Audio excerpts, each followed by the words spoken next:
Good evening guys, Mike here again from MIM Reptiles. Welcome to the second part of my two-part video on the common misconceptions there are in the general public and the media regarding snakes and reptiles in general.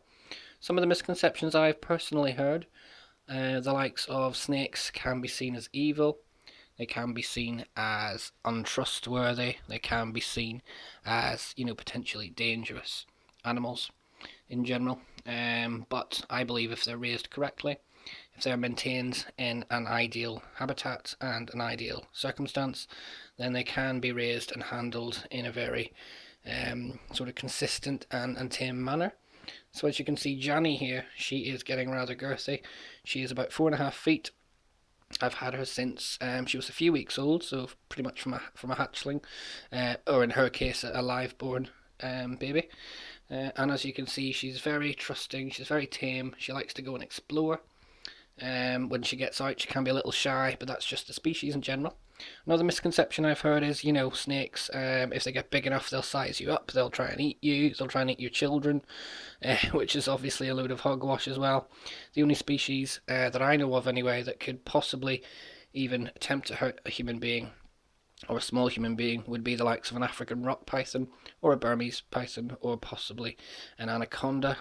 Saying that I'd probably discount a Burmese anyway.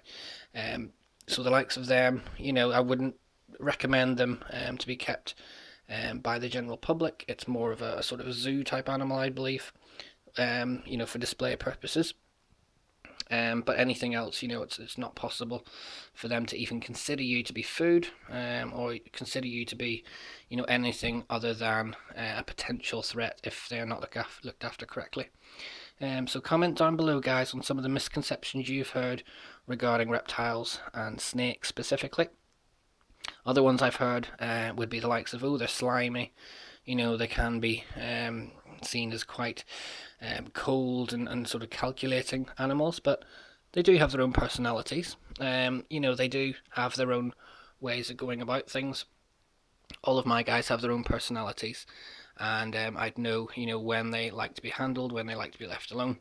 So comment below, guys, on some of the misconceptions you've heard. Hit the like button if you've enjoyed this series of videos, and also comment if you'd like to see any other sort of topics discussed going forward.